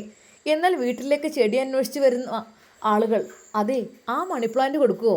വളരെയധികം തിക്നെസ്സായി വളർന്നു വന്നിട്ടുള്ള ആ ചെടി കണ്ടപ്പോൾ, ആ തരാലോ, ഇതിന് എത്ര രൂപയാ? അതെ, നഴ്സറിയിൽ നിന്നൊക്കെ ഇതിന് 500-ൽ കുറഞ്ഞൊരു ക്യാഷില്ല. ഇത് ഇത്രയും ബുഷിയായിട്ട് കിട്ടണമെങ്കിൽ എത്ര വേണം? അവൾ പറഞ്ഞു, ഞാൻ കണക്കൊന്നും പറയുന്നില്ല, നിങ്ങളെക്കൊണ്ട് കഴിയുന്ന. എന്നാൽ അതാ ഒരു വലിയ വീട്ടിലെ മുതലാളിയായിരുന്നു അത്. ഇതാ ഈ 4 ചെടികളും ഞാൻ കൊണ്ടുപോവുകയാണ്, പിന്നെ ഇതാ എന്ന് പറഞ്ഞിട്ട് അവൾക്ക് കുറച്ച് നോട്ടുകൾ നൽകി. ഇതെല്ലാം അതിന് വേണ്ട, ഇത് കുറച്ച് മതി, ഇത് അതെടുത്തു വെച്ചോളൂ, ഇനിയും ഒരുപാട് ചെടികളൊക്കെ വാങ്ങി സെറ്റാക്കൂ, ഞാൻ വരാം എന്നും പറഞ്ഞ് അയാൾ തിരിച്ചു പോവുകയും ചെയ്തു. ആ മണി പ്ലാന്റ്സ് 4 ഒറ്റയടിക്ക് അയാൾ കൊണ്ടുപോയി. അത് അവളുടെ കയ്യിൽ കിട്ടിയ ആ ഒരു ക്യാഷ് കൊണ്ട് അവൾ കരുതി, ഇതുകൊണ്ട് കുറച്ചധികം ചെടികൾ അല്ലെങ്കിൽ ചട്ടികളൊക്കെ വാങ്ങിയാലോ, അല്ലെങ്കിൽ വിത്ത് വാങ്ങിയിട്ട് മുളപ്പിച്ചെടുത്താലോ. അങ്ങനെ അവൾ അഡീനിയം വിത്തുകൾ, അതുപോലെ തന്നെ ആന്തൂറിയം, അങ്ങനെയുള്ളതിൻ്റെ വിത്തുകളെല്ലാം വാങ്ങി ചെടിച്ചട്ടികളിൽ മുളപ്പിച്ചെടുക്കുകയാണ്. അതുപോലെ റോസാ തൈകളും വാങ്ങി. അവൾ തൻ്റെ പ്രിയപ്പെട്ട ഭർത്താവിൻ്റെ ചെയ്തികളൊക്കെ അവളുടെ മനസ്സിൽ നിന്ന് പതുക്കെ പതുക്കെ മായ്ക്കാൻ ശ്രമിക്കുന്നുണ്ട്. പക്ഷേ ചില സമയങ്ങളിൽ അത് മറക്കാൻ കഴിയില്ല. ആരും കാണാതെ വിതുമ്പിക്കരയും. അവളുടെ സങ്കടങ്ങളും ദുഃഖങ്ങളുമെല്ലാം അവൾ ആ ചെടികളോടായി പറയും. അങ്ങനെ അത് ആന്തൂറിയം ചെടിയും അടീനിയവും റോസാപ്പൂക്കളുമെല്ലാം കിളിർത്ത് വന്ന് മനോഹരമായ പൂക്കൾ നൽകി. അവരുടെ മുറ്റത്ത് അത് വളരെയധികം ഭംഗിയുള്ളതാക്കി. എന്നാൽ പലരും ഇത് കേട്ടറിഞ്ഞ് വന്നു തുടങ്ങി. അവൾ ഓരോ പൂക്കൾ വിരിയുമ്പോഴും ഓരോ ഇലകൾ വളരുമ്പോഴും അത് ഫോട്ടോ എടുത്ത് സ്റ്റാറ്റസ് വെച്ച് തുടങ്ങി. അത് അവൾക്ക് കാണുമ്പോൾ വല്ലാത്തൊരു സന്തോഷമായിരുന്നു. അങ്ങനെ അതെല്ലാം ആളുകൾ അറിഞ്ഞു തുടങ്ങി. എല്ലാവരും പ്ലാന്റ്സിന് വേണ്ടി വരികയാണ്. അതെ, ഇത്ത ഒരു അടീനിയം തരുമോ? പിന്നെ ഒരു റോസ, ഒരു മഞ്ഞ റോസ, അതെ, ഒരു ഓർക്കിഡ്. അങ്ങനെ ഓരോരുത്തരായി ഓരോ ചെടികൾ ആവശ്യപ്പെട്ട് തുടങ്ങി. എന്താണെന്നറിയില്ല, പെട്ടെന്ന് സെയിലാകുന്നു. അതിനനുസരിച്ച് അവളെല്ലാം പ്രിപ്പയർ ചെയ്ത് സെറ്റാക്കി വെക്കുന്നു. ചുരുക്കി പറഞ്ഞാൽ അവരുടെ ഹബീബയുടെ ആ വീട് ശരിക്കും വലിയൊരു നഴ്സറിയായി വളരുകയായിരുന്നു. ഒരുപാട് ചെടികൾ, ഒരുപാട് ആളുകൾ. പക്ഷേ ആ വീടിൻ്റെ മുറ്റവും തോട്ടവും നിറഞ്ഞാലും അതിന് ബാക്കിയായിരുന്നു ചെടികൾ. അങ്ങനെ അവൾക്ക് തോന്നി, ഒരു നഴ്സറി സ്വന്തമായി അങ്ങ് ഇട്ടാലോ എന്നുള്ളത്. അതെ, നല്ല പൈസയാണ് ചെടിക്കൊക്കെ. ആ പൈസ കൊണ്ട് അവൾ നല്ലൊരു നഴ്സറി ഇടുന്നു. ഹബീബ പ്ലാന്റ്സ് എന്നായിരുന്നു ആ ഒരു നഴ്സറിയുടെ പേര്. എന്നാൽ അവിടെ അവൾക്ക് ജോലിക്കാരെ വെക്കണമെന്നായി. കാരണം ഓരോരുത്തർ ഓർഡർ ചെയ്യുമ്പോൾ അവൾക്ക് ഒറ്റക്കൊന്നും മാനേജ് ചെയ്യാനും ഒന്നും കഴിയാത്ത അവസ്ഥയായി. അങ്ങനെ ആ നാട്ടിലെ പാവപ്പെട്ട കുട്ടികളെയെല്ലാം, പെൺകുട്ടികളെയെല്ലാം ജോലിക്ക് കയറ്റി തുടങ്ങി. അവളുടെ ആ നഴ്സറി വളരെയധികം അറിയപ്പെടുന്ന നഴ്സറിയായി മാറി. എന്നാൽ ഈ സമയം തൻ്റെ ഭർത്താവ് സുഖസുന്ദരമായി ജീവിക്കുന്ന 2ാം ഭാര്യ റജിനയോടൊപ്പം റഷീദ് നല്ല രീതിയിൽ ജീവിക്കുകയാണ്. എന്നാൽ അതിനിടയിൽ പണമില്ലാത്തതിൻ്റെ പേരിലും അല്ലെങ്കിൽ ഓരോന്നിൻ്റെ പേരിലും ശരിക്കും അവനെ കുറ്റപ്പെടുത്തുവാൻ തുടങ്ങിക്കഴിഞ്ഞിരുന്നു. അതെ, നിൻ്റെ ബാപ്പ എന്നെ ഇന്ന് ആളുകളുടെ ഇടയിലിട്ട് വല്ലാതെ ഇൻസൾട്ട് ചെയ്തു, നിനക്കെന്താ സ്പീഡില്ലേ എന്നൊക്കെ ചോദിച്ചിട്ട്. അത് നിങ്ങളുടെ ജോലിയുടെ കുഴപ്പം കൊണ്ടായിരിക്കും, അത് സാരമല്ല, എനിക്കൊന്നും കുറ്റം പറയാൻ പറ്റില്ല എന്ന് പറഞ്ഞ് അവൾ അതിൽ നിന്നും ഒഴിഞ്ഞു മാറി. എന്നാൽ വരും ദിവസങ്ങളിൽ അതാ ആ കോടീശ്വരനായ ബോസ് അവനെ വളരെയധികം പുച്ഛിച്ചു കൊണ്ടിരിക്കുന്നു. ആളുകളുടെ ഇടയിൽ നിന്ന് വഷളാക്കുന്നു. ഒരു മരങ്ങോടൻ മണ്ടൻ എത്ര നേരായി അങ്ങനെയൊക്കെ ഇരിക്കുന്നു. ഈ സമയത്ത് ബുദ്ധിയുള്ളവരാണെങ്കിലേ വേറെ പല ബിസിനസ്സും കൊണ്ടുവന്നിരുന്നു. ഇതിപ്പോൾ കണ്ടോ ഉള്ള ബിസിനസ് പൊട്ടി പാളീസാവുകയാണ്. മാനേജ് ചെയ്യാൻ അറിയുന്നില്ലെങ്കിൽ പിന്നെ ഇപ്പോൾ എന്തിനാ? അതെ, മാനേജർ പോസ്റ്റിലായിരുന്നു അവനിരുത്തിയത്. എങ്കിലും അവൻക്ക് അതിനെക്കുറിച്ച് വലിയ ഐഡിയ ഇല്ലാത്തത് കൊണ്ടോ എന്തോ അറിയില്ല, ബിസിനസ് വളരെയധികം മോശമായി തുടങ്ങുകയായിരുന്നു. ശരിക്കും അതാ പിതാവ് പല രീതിയിലും അയാളെ കുറ്റപ്പെടുത്താൻ തുടങ്ങിയിരിക്കുന്നു. ഭാര്യയോട് വന്ന് കാര്യം പറയും, റെജി നിന്റെ പിതാവ് എന്നെ ഇന്നും ഇൻസൾട്ട് ചെയ്തു ഒരുപാട് ആളുടെ മുന്നിൽ വെച്ചിട്ട്. അത് നിങ്ങളുടെ കഴിവ് കേടുകൊണ്ടായിരിക്കും. അതായത് നിങ്ങൾക്കതിനെക്കുറിച്ച് ഐഡിയ കിട്ടിയിട്ടുണ്ടാവില്ല. ബിസിനസ് എന്താ തകർത്ത് കളഞ്ഞോ നിങ്ങൾ? ഇല്ല. പിന്നെന്താ ഓർഡറൊന്നും കിട്ടാത്തത്? ആ ഓർഡർ കിട്ടുന്നതിനനുസരിച്ചല്ലേ കാര്യങ്ങളൊക്കെ സെറ്റാക്കി കൊടുക്കുക. പിന്നെന്താ അങ്ങനെയൊക്കെ പറയണത് എന്താ? ശരിക്കും അതാ അവൾക്കും ഒരു മോശമായ രീതിയിലായിരുന്നു അവൾ അവനുമായി ഓരോന്ന് മറുപടി പറഞ്ഞിരുന്നത്. അയാൾ പറഞ്ഞു, ഞാൻ നല്ല രീതിയിൽ ജോലിയൊക്കെ ചെയ്യുന്നുണ്ട്, പക്ഷേ ജോലി ചെയ്തിട്ട് കാര്യമില്ല, പക്ഷേ അതിനൊരു ഐഡിയ വേണം, ട്രിക്ക് വേണം, എങ്കിലേ കാര്യമുള്ളൂ. അങ്ങനെ അവൾ ഓരോന്ന് പറഞ്ഞ് മൈൻഡ് ചെയ്യാതെ അവൾ പോയി ഉറങ്ങി. പിറ്റേന്നും അത് ഓഫീസിലേക്ക് ചെന്നപ്പോൾ പിതാവ് അവൻ്റെ മുഖത്ത് നോക്കി, എന്താടോ ഇത്? നീ വന്നതിന് ശേഷം ബിസിനസ് ആകെ പൊട്ടി പാളീസാവുകയാണല്ലോ, എന്താ ഇത്? നിന്നെ ജോലിയിൽ നിന്നും വൈകാതെ ഞാൻ പിരിച്ചു വിടട്ടോ. ഇങ്ങനെ ആയിക്കഴിഞ്ഞാൽ പിന്നെ കമ്പനി വലിയ നഷ്ടത്തിലേക്കാണ് വന്നുകൊണ്ടിരിക്കുന്നത്. ഇനിയും നീ ഇങ്ങനെ ഉഴപ്പി നിന്നാൽ. സർ, ഞാൻ ഉഴപ്പുകയോ? ഇല്ലല്ലോ, നിനക്കറിയില്ല അതിൻ്റെ ട്രിക്കും കാര്യങ്ങളോ, നിന്നെ പറഞ്ഞിട്ട് കാര്യമില്ല. എന്താന്നില്ലേ, ഇത് സമയത്താണാവോ ഇതിനെനിക്ക് തോന്നിയത് എന്നൊക്കെ പറഞ്ഞു. അന്ന് വളരെയധികം വിഷമത്തോടെയാണ് അദ്ദേഹം വീട്ടിലേക്ക് എത്തിയത്. എന്നാൽ വീട്ടിലേക്ക് വരുമ്പോൾ ചുടുവെള്ളം വെച്ച് തന്നെ കാത്തിരിക്കുന്ന തൻ്റെ പ്രിയപ്പെട്ട ഭാര്യ ഹബീബയില്ല. തനിക്ക് മുന്നിൽ ഭക്ഷണം വിളമ്പി വെക്കുന്ന ഹബീബയില്ല. പകരം താൻ വന്നതുപോലും മൈൻഡ് ചെയ്യാതെ ആരോടൊക്കെയോ ഫോണിൽ സംസാരിച്ചു കൊണ്ടിരിക്കുന്ന റെജിനയാണ്. ശരിക്കും ഇപ്പോൾ വല്ലാതെ ഹബീബയെ മിസ് ചെയ്തു.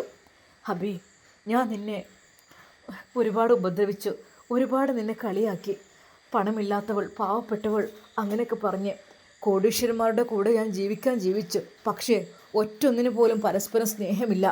അവർക്ക് പണമാണ് വലുത്, വെറും പണം. ആ പണം ഉണ്ടായതുകൊണ്ട് സമാധാനം നേടിയെടുക്കാനാവില്ല എന്നെനിക്ക് മനസ്സിലായി. അതെ, അദ്ദേഹം കരഞ്ഞുകൊണ്ടാണ് അന്ന് വീട്ടിലേക്ക് എത്തിയത്. ഭാര്യ മൈൻഡ് ചെയ്യുകയോ അല്ലെങ്കിൽ എന്തെങ്കിലും ഭക്ഷണം എടുത്ത് കൊടുക്കുകയോ ഒന്നും ചെയ്തില്ല. അവൾ അവളുടെ ഫോൺ കോളിൽ മുഴുകിക്കൊണ്ടിരുന്നു. സത്യം പറഞ്ഞാൽ അയാൾക്ക് വല്ലാത്ത വിഷമവും സങ്കടവും ഒരുമിച്ച് വന്നു. അതെ, പാത്രം പോയി തുറന്നു നോക്കി അടുക്കളയിൽ എന്തേ ഉണ്ടോ എന്ന് കരുതിയിട്ട്. ഇല്ല, പാത്രം കാലിയായിരുന്നു. റെജിന, നീ ഇന്നൊന്നും ഉണ്ടാക്കിയില്ലേ? എന്തിന്? ഞാൻ ഓർഡർ ചെയ്ത് കഴിച്ചു.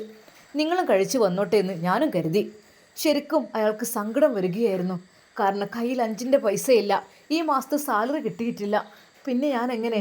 അതെ, എന്താ നല്ല രീതിയിൽ നിങ്ങൾ ജോലി ചെയ്യാത്തത് കൊണ്ടല്ലേ നിങ്ങൾ ഇത്രയും പെട്ടെന്ന് എൻ്റെ പിതാവിൻ്റെ മുമ്പിൽ മോശക്കാരനായത്? അയാൾ വിതുമ്പി കരഞ്ഞു. അതെ, തൻ്റെ ഹബീബ അവൾ. എന്നാൽ അതാ പിറ്റേ ദിവസം റൂമിലേക്ക് നോക്കിയപ്പോൾ അവളൊരു ബാഗുമായി ഇറങ്ങുന്നതാണ് കണ്ടത്. റെജിന, നീ എവിടെ പോകുന്നു? അതെ, എനിക്ക് അത്യാവശ്യമായിട്ടൊരിടം വരെ പോകാനുണ്ട്, ഇനി എന്നെ അന്വേഷിക്കണ്ട എന്നും പറഞ്ഞ് അവളതാ ഇറങ്ങിപ്പോകുന്നു. അന്ന് ഓഫീസിലേക്ക് ചെന്നപ്പോൾ ആ പിതാവ് അയാളോട് പറഞ്ഞു, അല്ല റഷീദ്, എൻ്റെ മകളെവിടെ? അവൾ എങ്ങോട്ടും ഇറങ്ങിപ്പോയി. നീ ഒരു ഭർത്താവല്ലേ? ഭാര്യ എങ്ങോട്ട് ഇറങ്ങിപ്പോകുന്നത് നിനക്കറിയില്ല അല്ലേ? ഇല്ല, ഞാനൊന്നും. അതെ, എൻ്റെ ഒരു കൂട്ടുകാരൻ എന്നെ കണ്ടിട്ട് വിളിച്ചിരുന്നു, നിങ്ങളുടെ മകൾ എങ്ങോട്ടാണ് പോകുന്നതെന്ന്. എനിക്കറിയില്ല. അതെ, മറ്റൊരുത്തൻ്റെ കൂടെ പോയിടോ അവൾ. ശരിക്കും അവൻ ഞെട്ടിപ്പോയി. എന്ത്? അതെ, നിന്നെ കണ്ട് അതുപോലെ മറ്റൊരുത്തിനെ അവൾ കണ്ടു. നീ എന്താ വിചാരിച്ചത്? നിന്നെ ഇഷ്ടപ്പെട്ട് നിന്നോടുള്ള സ്നേഹം കൊണ്ടാണെന്നോ? അല്ല, നീ കുറച്ച് തൊലിവെളിപ്പുണ്ടെന്ന് കരുതിയിട്ട് എൻ്റെ മകൾ അതിൽ വീണു പോയതാ. എൻ്റെ മകൾ പറഞ്ഞ് അയാൾ വിവാഹം കഴിക്കാൻ തയ്യാറാണെന്ന്. പക്ഷേ അതിനു മുമ്പ് എൻ്റെ മകൾ മറ്റൊരുത്തൻ്റെ കൂടെ പോയതായിരുന്നു. അത് നിനക്കറിയില്ലല്ലോ. ശരിക്കും ചതി അവൻക്ക് മനസ്സിലായി. വെറുതെയല്ല കോടീശ്വരൻ്റെ മകൾ എനിക്ക് പെട്ടെന്ന് വിവാഹം കഴിപ്പിച്ച് തന്നത്. മറ്റൊരുത്തൻ്റെ കൂടെ പോയി കറങ്ങി നടന്ന് അവസാനം അവൻ ഒഴിവാക്കി ഇവിടെ എത്തിയപ്പോഴാണ് എൻ്റെ നേർക്ക് വന്നത്. ഞാനാണെങ്കിൽ പണത്തിന് വേണ്ടി ഒന്നും അന്വേഷിച്ചില്ല. കോടീശ്വരൻ എന്ന് കേട്ടപ്പോൾ ഞാനതിലങ്ങ് വീണ് പോവുകയായിരുന്നു. പിന്നെ റഷീദ്, നിന്നെ ജോലിയിൽ നിന്ന് പിരിച്ചു വിട്ടിരിക്കുന്നു. ഇനി ഇവിടെ വെറുതെ നിൻ്റെ ആവശ്യമില്ലല്ലോ. എൻ്റെ മകൾ പോയി, ഇനി അവൾ വരുമ്പോൾ തിരിച്ചു വരും അവൾക്ക് തോന്നുമ്പോൾ. എന്നിട്ട് അടുത്ത പ്രാവശ്യം ആരുടെ കൂടെയാണാവോ. എന്നാൽ അവൻ ആ ഓഫീസിൽ നിന്ന് കണ്ണീരോടെ ഇറങ്ങി, കയ്യിലൊന്നുമില്ല. അവൻ തൻ്റെ വീട്ടിലേക്ക് കയറി ചെന്നപ്പോൾ അതാ അവിടെ പൊട്ടിക്കിടക്കുന്ന കുറേ ചട്ടികളും അവിടെ ഇവിടെയായിട്ട് മുളച്ചു പൊങ്ങിയ ചെടികളും തൻ്റെ പ്രിയപ്പെട്ട ഹബീബയുടെ പ്രയത്നം കൊണ്ടുണ്ടാക്കിയതെല്ലാം ഞാൻ അവൾക്ക് വേണ്ടി വലിച്ചെറിഞ്ഞ ആ ഒരു നിമിഷം അതോർത്ത് അവൻ പൊട്ടിക്കരഞ്ഞു. അതെ, അവിടെ നിന്നും എങ്ങനെയൊക്കെയോ വേര് മുളച്ച് അതാ ഉണ്ടായ ആ ചെടികളുടെ ഇലകൾ തലോടിക്കൊണ്ട് അവൻ പൊട്ടിക്കരഞ്ഞു. ഹബീ, എന്നോട് ക്ഷമിക്കണം. ഞാൻ അറിയാതെ പണത്തിന് വേണ്ടി ഒരു കെണിയിൽ വീണുപോയി. ഇന്ന് അവൾ എന്നെ ഉപേക്ഷിച്ച് പോയി. എന്നാൽ അവൻ വീട്ടിൽ തന്നെ സങ്കടപ്പെട്ട് ഇരിക്കുന്നത് കണ്ട അവരുടെ അയൽവാസി പറഞ്ഞു, അതേ, എന്തെവിടെ ഇരിക്കണേ, ഭാര്യ പോയില്ലേ? എന്തിനാണ് വേണ്ടാത്ത പണിയൊക്കെ എടുത്തത്? നിന്റെ വൈഫുണ്ടല്ലോ ഹബീബ. ഓ, ഇപ്പം അവള് വലിയ കോടീശ്വരിയായി മാറിയിരിക്കുന്നു. കാരണം നഴ്സറി വളരെയധികം വലിയ രീതിയിൽ എത്ര ജോലിക്കാരാണ് അവൾക്ക്. ഒന്ന് പോയി നോക്ക്. നീ ഒരു കാലത്ത് അവളെ കഷ്ടപ്പെടുത്തി. ഇപ്പോൾ അവൾ കണ്ടോ? ഒന്ന് പോയി നോക്ക്. നിനക്ക് പണക്കാരനെ കിട്ടിയപ്പോൾ അവളൊക്കെ നീ മറന്നു അല്ലേ? അങ്ങനെ ഏതാ മനമില്ല മനസ്സോടു കൂടെ അദ്ദേഹം ആ ഭാഗത്തേക്ക് പോയി നോക്കി. പെട്ടെന്നാണ് ആ ഒരു ബോർഡ് ശ്രദ്ധയിൽപ്പെട്ടത്. ഹബീബ നഴ്സറി. ഒരു നിമിഷം ഞെട്ടിപ്പോയി. അത് ഒരുപാട് പ്ലാന്റ്സുകൾ, വെറൈറ്റി ഐറ്റംസിലുള്ള കളക്ഷൻസ്, ഒരുപാട് വാഹനങ്ങൾ അതാ ആ റോഡിന് സൈഡിലായിട്ട് പാർക്ക് ചെയ്തിരിക്കുന്നു. പല പല മുതലാളിമാരും അതാ അവിടേക്ക് വന്ന് ചെടികളും തൈകളുമെല്ലാം വാങ്ങിക്കൊണ്ട് പോകുന്നു. പ്രത്യേകിച്ച് മഴക്കാലമായതുകൊണ്ട് തന്നെ ഒരുപാട് തെങ്ങൻ തൈകളും അതുപോലെ ഫ്രൂട്ട്സിൻ്റെ തൈകളുമെല്ലാം അവൾ ഇറക്കിയിട്ടുണ്ട്. അതിനെല്ലാം നല്ല സെയിലും നടക്കുന്നുണ്ട്. ചുരുക്കി പറഞ്ഞാൽ ഇപ്പോൾ വലിയ രീതിയിലാണ് നമ്മുടെ ഹബീബ അവിടെ മാനേജ് ചെയ്തുകൊണ്ടിരിക്കുന്നത്. അവളുടെ കീഴിൽ ഒരുപാട് പണിക്കാരുണ്ട്, പാവപ്പെട്ട പെൺകുട്ടികൾ. അവർക്കൊക്കെ വേണ്ടിയിട്ട് ജോലി അവൾ നൽകിയിട്ടുണ്ട്. വളരെയധികം മാന്യമായ രീതിയിൽ, എന്നാൽ വളരെയധികം സന്തോഷത്തോടു കൂടിയും അവൾ എല്ലാവരെയും അതാ നഴ്സറിയിലേക്ക് ക്ഷണിക്കുന്നു. എല്ലാവരും നല്ല രീതിയിൽ നഴ്സറിയിൽ നിന്ന് ചെടികളും തൈകളും ഫലവൃക്ഷ തൈകളും എല്ലാം വാങ്ങിക്കൊണ്ട് പോകുന്നു. എന്നാൽ അതിനിടയിൽ ആദ്യമായി തൻ്റെ വീട്ടിലേക്ക് ചെടി വാങ്ങാൻ വന്ന അദ്ദേഹം അതെ മണിപ്ലാന്റിൻ്റെ 4 തൈകൾ കൊണ്ടുപോയി. ആദ്യമായി അദ്ദേഹം തന്ന കൈനീട്ടം കൊണ്ടാണ് അവൾ ഇത്രയ്ക്കും വലിയ കുറേ ചെടികളൊക്കെ വാങ്ങിയിട്ട് ഇത്രയ്ക്കും നല്ലൊരു പ്ലാന്റ്സൊക്കെ സെറ്റാക്കി എടുത്തത്. അദ്ദേഹം അതാ ഒരു വലിയ കാറിൽ നിന്ന് ഇറങ്ങുന്നു. കൂടെ ഉമ്മയുമുണ്ട്. നേരെ ഉമ്മ വന്ന് അവളുടെ കൈകൾ പിടിക്കുന്നു. മോളെ, പിന്നെ മോളുടെ കയ്യിൽ നിന്ന് ഞങ്ങൾ കുറച്ച് മുമ്പ് ചെടി വാങ്ങിയിരുന്നു. എൻ്റെ മകൻ എനിക്ക് വേണ്ടിയിട്ടാണ് ആ ചെടിയൊക്കെ. എനിക്ക് ചെടിയെന്ന് വെച്ചാൽ വല്ലാത്ത ജീവനാണ്. പിന്നെ മണിപ്ലാന്റ് ഇല്ലായിരുന്നു, കിട്ടാനില്ലായിരുന്നു. അങ്ങനെയാണ് മോളുടെ വീടിൻ്റെ മുറ്റത്ത് കണ്ടു എന്ന് പറഞ്ഞിട്ട് മോൻ കൊണ്ടുവന്ന് തന്നത്. ഞാൻ പറഞ്ഞു കുറച്ചുകൂടെ രൂപ കൊടുത്താൽ മതിയായിരുന്നല്ലോ എന്ന് പറഞ്ഞു. ഉമ്മ, എങ്കിലും അത്യാവശ്യം തന്നിരുന്നു. അതുകൊണ്ടാണ് ഞാൻ പിന്നെ കുറച്ചധികം ചെടികളൊക്കെ വാങ്ങിയത്. മോളെ, എനിക്ക് സത്യം പറഞ്ഞാൽ ഈ ചെടികളും പൂക്കളും കാണുമ്പോഴേ കണ്ണിന് വല്ലാത്തൊരു കുളിർമയാണ്. എനിക്കെൻ്റെ മക്കളെ നോക്കുന്ന പോലെ ഞാൻ നോക്കൂ. മോനെ, പെട്ടെന്ന് അതാ ആ കാറിൽ നിന്ന് അവൻ ഇറങ്ങി വരുന്നു. അതാരുമായിരുന്നില്ല, ഷാനവാസ്. മോനെ ഷാനവാസ്, ഇങ്ങോട്ട് നോക്കിക്കേ. ആ ഉമ്മ ഉഷാറായിട്ടുണ്ടല്ലേ. ഷാനവാസിന് അവിടെയെല്ലാം കണ്ട അത്ഭുതം തോന്നി. അന്ന് ചെടി ഞാൻ വാങ്ങിയപ്പോൾ വളരെയധികം ചെറിയ കുറച്ച് പ്ലാന്റ്സ് ഉണ്ടായിരുന്നല്ലോ. അതെ അതെ, അന്ന് വെറും 4 പ്ലാന്റ്സ് മാത്രം. ശരിക്കും പറഞ്ഞാൽ അതിനുശേഷമാണ് ഞാൻ എൻ്റെ പ്ലാന്റ്സ് ഒന്നുകൂടി വിപുലീകരിച്ചെടുത്തത്. എന്നാൽ ഷാനവാസിനോട് ഹബീബക്ക് വളരെയധികം നന്ദിയാണ് ഉണ്ടായിരുന്നത്. കാരണം എൻ്റെ ജീവിതത്തിലേക്ക് ഇത്രയ്ക്കും വലിയ ഭാഗ്യം കൊണ്ടുവന്നത് അദ്ദേഹമാണ് എന്നുള്ള രീതിയിൽ ഒരുപാട് താങ്ക്സ് ഉണ്ട് കേട്ടോ. എന്തെന്നറിയില്ല. എന്നാൽ അന്ന് അവർ കുറച്ചധികം പ്ലാന്റ്സ് എല്ലാം വാങ്ങി തിരിച്ച് വീട്ടിലേക്ക് പോയി. അവളുടെ സ്റ്റാഫുകൾ വണ്ടിയുടെ ഡിക്കിലേക്ക് അത് ഒരുപാട് ഫ്രൂട്ട്സിൻ്റെ തൈകളും പ്ലാന്റ്സും എല്ലാം വെച്ച് കൊടുത്തു. അന്ന് ഉമ്മ പറയുന്നു, മോനെ ഷാനവാസേ. എന്തോ ഉമ്മ? മോനെ, ആ പെൺകുട്ടി എന്തൊരു നല്ലൊരു തേജസ്സുള്ളൊരു മുഖല്ലേ അവളുടേത്. ഉമ്മ എന്തി പറയുന്നത്? അതെ മോനെ. അല്ല, അവള് മോനെ, എൻ്റെ മനസ്സിലൊരു ആഗ്രഹം ഉണ്ടടാ. എൻ്റെ ഷാനുവിന് ചേർന്നൊരു പെണ്ണാണ് അവളെന്ന്. ഓളെ പേരെന്താ പറഞ്ഞത്? ഹബീബ. ആ അതെന്നെ മോനെ, നമുക്ക് അവളെയും കൊണ്ട് വിവാഹം ആലോചിച്ചാലോ? എന്താ മോനെ, പറ്റുമോ? എന്നാൽ ഷാനവാസ് മൗനം പാലിച്ചു. ഉമ്മ, അതൊക്കെ ഇപ്പോൾ അവരൊക്കെ വലിയ ആളുകളല്ലേ, അവരൊക്കെ വലിയ ബിസിനസ്സും കാര്യങ്ങളൊക്കെ ആയി. പണ്ടാണെങ്കിൽ പാവപ്പെട്ട് പെൺകുട്ടിയായിരുന്നു. പക്ഷെ ഇപ്പോൾ എനിക്ക് കണ്ടപ്പോൾ എങ്ങനെ നമ്മൾക്കൊക്കെ അനുസരിച്ച് അവർ നിൽക്കുമോ എനിക്കറിയുന്നില്ലമ്മ. മോനെ നമുക്ക് എന്താടാ കുറവ്? മോൻ ചെല്ലു, നമുക്ക് നാളെ വീട്ടിലൊന്ന് പോയി അന്വേഷിച്ചാലോ? എന്നാൽ അതാ ഷാനവാസ്, അവൻക്ക് രാത്രി ഉറക്കം വരുന്നുണ്ടായിരുന്നില്ല. അത് ഹബീബയുടെ ആ മനോഹരമായ മുഖം അതവൻ്റെ മനസ്സിൽ നിന്ന് മായുന്നുണ്ടായിരുന്നില്ല. ഉമ്മയുടെ ആഗ്രഹം പോലെ അതങ്ങ് സാധിപ്പിച്ചാലോ? പിറ്റേന്ന് തന്നെ ഉമ്മ പറഞ്ഞു, മോനെ ഷാനു, നമുക്ക് അവളുടെ വീട്ടിലേക്ക് പോകാം. നിനക്കറിയില്ലേ അവളുടെ വീട്? അത് ഉമ്മ, എനിക്കറിയാം. പക്ഷേ ഒരു പക്ഷിയുമില്ല. മോന് വന്നേ. അങ്ങനെ ഏതാ അവരുടെ ആ ഒരു വലിയ റോൾസ് റോയ്സ് കാറിൽ അവർ രണ്ടുപേരും പിറ്റേന്ന് രാവിലെ തന്നെ ഹബീബയുടെ വീട്ടിലേക്ക് ചെല്ലുന്നു. ഷോപ്പിലേക്ക് പോകുന്നതിന് മുമ്പ് ഹബീബ അവിടെയെല്ലാം മുറ്റം അടിച്ചു വാരി വൃത്തിയാക്കി. അങ്ങനെ നല്ല കൃത്യനിഷ്ഠയുള്ള ജീവിതമായിരുന്നു അവളുടേത്. അവരെ കണ്ടതും ഹബീബ പെട്ടെന്ന് ചോലി താഴെ വെച്ച് ഉമ്മാ ഉപ്പ എന്ന് പറഞ്ഞ് അവരെ വിളിച്ചു. വരി കയറിക്കോളി. സ്നേഹത്തോടെ അവർ വീട്ടിലേക്ക് വിളിച്ചു. മോളെ ഹബീബ. ഉമ്മ എന്ത് പ്ലാന്റിനാണോ? ഇപ്പോൾ തുറക്കൂട്ടോ. അല്ല മോളെ, പ്ലാന്റിനല്ല. പക്ഷേ ആ പ്ലാന്റ് ഉണ്ടാക്കുന്ന ആളെ കാണാൻ വന്നതാണ്. ഒരു നിമിഷം ഹബീബ ഞെട്ടി. എവിടെ ഉമ്മ? അതെ, പ്രായമായ ആ ഉമ്മ അങ്ങോട്ട് വന്നു. മക്കളെ കയറിയിരിക്കി. ഉമ്മ, ഇത് വരെ നമ്മളെ ആദ്യത്തെ കസ്റ്റമർ ആയിരുന്നു. നമ്മളുടെ കയ്യിൽ നിന്ന് മണി പ്ലാന്റ്സ് വാങ്ങിയിട്ട് പിന്നെ ക്യാഷൊക്കെ തന്ന്. അത് ശരി, അന്നത്തേല്ലേ. വരി മക്കളെ ഇരിക്കി. ഇരിക്കാനൊന്നല്ല വന്നത്, എന്നാലും വന്ന കാര്യം പറയാലോ. ഞങ്ങൾക്ക് ഒരാഗ്രഹം ഉണ്ടായിരുന്നു. എൻ്റെ മോൻ ഷാനവാസിന് ഹബീബാനെ കെട്ടിച്ചു തരുന്നതിൽ നിങ്ങൾക്ക് എന്തേ വിരോധമുണ്ടോ? അത് കേട്ടപ്പോൾ അതാ ആ മാതാപിതാക്കളുടെ മുഖം വല്ലാതെയായി. നിങ്ങൾ എന്ത് പറയുന്നത്? അതെ, എൻ്റെ മോനക്ക് അത്ര ഇഷ്ടപ്പെട്ടിട്ടാണ് ഞാൻ ചോദിക്കുന്നത്. അവനക്കും ഇഷ്ടപ്പെട്ടു, എനിക്കും ഇഷ്ടപ്പെട്ടു. നല്ല മോളല്ലേ?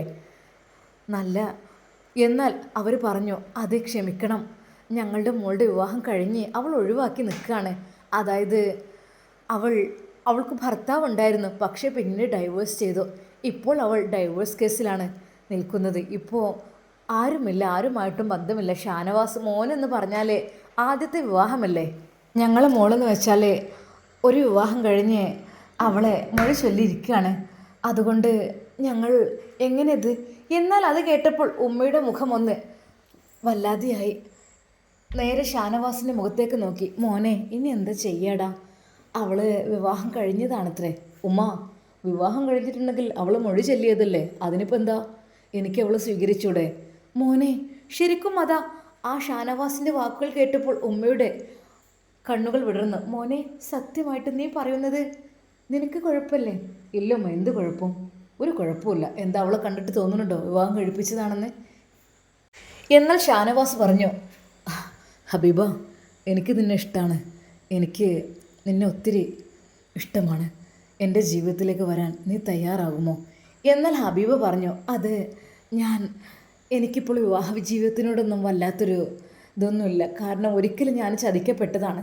അതുകൊണ്ട് ഇനിയും ഒരു ചതിയിലേക്ക് ഞാൻ വീഴാൻ ഇല്ല ഷാനവാസ്, ഞാനില്ല. ഹബീബ്, നീ എന്തീ പറയുന്നത്? ഒരിക്കൽ പോലും നിന്നെ ഞാൻ അനാഥയാക്കില്ല, വിടില്ല, എൻ്റെ കൂടെ ചേർക്കും. പിന്നെ മറ്റൊരു കാര്യം കൂടെ പറയാം. നീ ഇതിൽ നിന്ന് പിന്മാറുന്നത് മറ്റൊന്നു കൊണ്ടുമല്ല, നിനക്കറിയാം. നിൻ്റെ ചെടികളും നിൻ്റെ സ്വപ്നങ്ങളും നിൻ്റെ പ്ലാൻസൊക്കെ ഇട്ട് നീ എൻ്റെ കൂടെ വിദേശത്തേക്കൊക്കെ പോരുമ്പോൾ അതെല്ലാം മിസ്സാകുമെന്ന് ഭയന്നിട്ടല്ലേ? ഒരു നിമിഷം അവൾ മൗനം പാലിച്ചു. അത് അവളുടെ മനസ്സിൽ അങ്ങനെയും ഉണ്ടായിരുന്നു. എന്നാൽ അങ്ങനെയല്ല. നമുക്ക് ആ നഴ്സറികൾ ഇനിയും ഇതിൻ്റെ ബ്രാൻഡുകൾ വർദ്ധിപ്പിക്കണം. അതെ, ശരിക്കും ഹബീബ നഴ്സറി ഒരുപാട് സ്ഥലങ്ങളിൽ ഇതിൻ്റെ ബ്രാൻഡുകളായിട്ട് വളരണം. എന്താ പറ്റില്ലേ? അത് കേട്ടപ്പോൾ അവളുടെ മനസ്സ് നിറഞ്ഞു. ഹബി, ഞാൻ നിന്നെ വിവാഹം കഴിക്കുകയാണെങ്കിൽ തീർച്ചയായും നിൻ്റെ കൂടെ നിൻ്റെ ചെടികളും പൂക്കളും ഉണ്ടാകും, ഞാനും അതിനോടൊപ്പം ഉണ്ടാകും. അതെ, വിവാഹം കഴിക്കാത്ത ഒരാൾ തന്നോട് ഇങ്ങനൊരു വിവാഹാലോചന നടത്തുന്നത് ഒരിക്കൽ പോലും അവൾ വിചാരിച്ചിട്ടില്ല. അവൾക്ക് ആ രാത്രി ഉറങ്ങാൻ കഴിഞ്ഞില്ല. വീട്ടുകാർക്കും വല്ലാത്ത സന്തോഷം. എന്നാൽ തൻ്റെ ഭാര്യയുമായുള്ള വിവാഹം ഷാനവാസുമായി നടക്കാൻ പോകുന്നു എന്നറിഞ്ഞ റഷീദ് വളരെയധികം സങ്കടപ്പെട്ടു. അന്നവൻ നേരെ ഷോപ്പിൻ്റെ മുമ്പിലേക്ക് പോയി ചെടികൾ വാങ്ങാനെന്ന രീതിയിൽ അവിടെ മാകെ നടന്നു. എന്നാൽ പെട്ടെന്നാണ് അത് കണ്ടത്. ഹബീബ തൻ്റെ ആദ്യ ഭർത്താവിനെ തിരിച്ചറിയുകയായിരുന്നു. ഹബീ, ആ ഒരു വിളി കേട്ട് അവൾ തിരിഞ്ഞു നോക്കി. അവൾ, നിങ്ങൾക്ക് എന്ത് വേണ്ടത്? എനിക്ക് ഒന്നും വേണ്ട, ഞാൻ നിന്നെ കാണാൻ വന്നതാണ്. എന്താ, എന്തു പറ്റി? ഒന്നുമില്ല, എൻ്റെ രണ്ടാം ഭാര്യ അവൾ പോയി. ഓ, അങ്ങനെ. ഇനി എന്താ പ്ലാന്? എൻ്റെ ഇവിടെ എന്താ, ജോലിക്കാരനായിട്ട് ഇവിടെ തുടരണോ? അയാൾ മൗനം പാലിച്ചു. ശരിക്കും അയാൾക്കത് കേട്ടപ്പോൾ മനസ്സ് വല്ലാതെ അങ്ങ് വേദനിച്ചു. വേണ്ട, എന്തൊക്കെ തന്നെയായാലും ഞാൻ നിന്നോട് ചെയ്തതിന് എനിക്ക് മാപ്പ് തരണം. ഞാൻ നിന്നെ ഒരുപാട് ഉപദ്രവിച്ചു. നീ ഉണ്ടായിരിക്കെ മറ്റൊരു പെണ്ണിൻ്റെ കൂടെ ഞാൻ ഇറങ്ങിപ്പോയി. നിൻ്റെ ചെടികളെല്ലാം നശിപ്പിച്ചു അവൾക്ക് വേണ്ടി. പക്ഷേ അവളെന്നെ ഉപേക്ഷിച്ച് മറ്റൊരുത്തൻ്റെ കൂടെ പോയി. പിന്നീടാണ് ഞാൻ ആ ചതി തിരിച്ചറിഞ്ഞത്. അതായത് അവൾ ആദ്യം മറ്റൊരുത്തൻ്റെ കൂടെ ഒളിച്ചോടി അതിന് ശേഷമാണ് എന്നെ വിവാഹം കഴിക്കാൻ ആവശ്യപ്പെട്ടതെന്ന്. പക്ഷെ പണത്തിന് വേണ്ടി ഞാനെല്ലാം മറന്നു. പക്ഷേ ഹബീബ, പണമുള്ളിടത്ത് സ്നേഹമില്ലായിരുന്നു. പലപ്പോഴും നീ ഉണ്ടാക്കി തരുന്ന ചുടുവെള്ളവും ഭക്ഷണവുമെല്ലാം എനിക്ക് വല്ലാതെ മിസ് ചെയ്തിരുന്നു. ഓ, ഇനി എന്താ പ്ലാന്? നീ എൻ്റെ കൂടെ ജീവിക്കാൻ തയ്യാറാണോ? അത് റഷീദിൻ്റെ ആ ഒരു വാക്കുകൾ കേട്ടപ്പോൾ ഒരു നിമിഷം അവൾ പറഞ്ഞു, മൊഴി ചൊല്ലിക്കഴിഞ്ഞാൽ ആ ഭാര്യയെ തിരിച്ചെടുക്കുന്ന വിധി ഇസ്ലാമിലില്ലല്ലോ.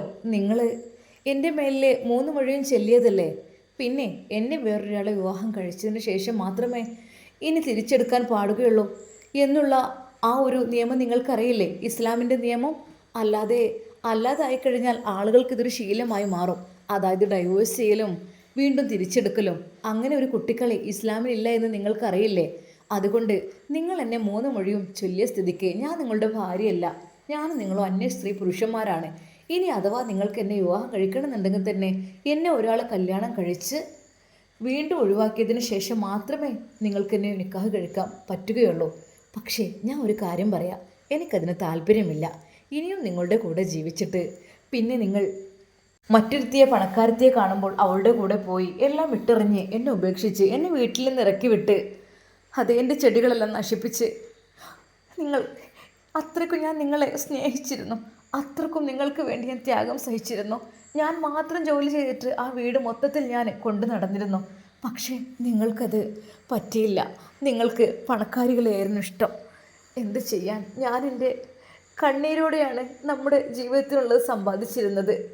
ഞാൻ എൻ്റെ കൈകൾ കൊണ്ടും അത്രക്കും അധ്വാനിച്ചിട്ട്. പക്ഷേ നിങ്ങൾക്കത് ഒരു വിലയും ഉണ്ടായിരുന്നില്ല. ഞാൻ ഉണ്ടാക്കി തരുന്ന ഭക്ഷണങ്ങൾ നിങ്ങൾ പലപ്പോഴും തട്ടിത്തെറിപ്പിച്ചു. അതൊന്നും സാരമില്ല.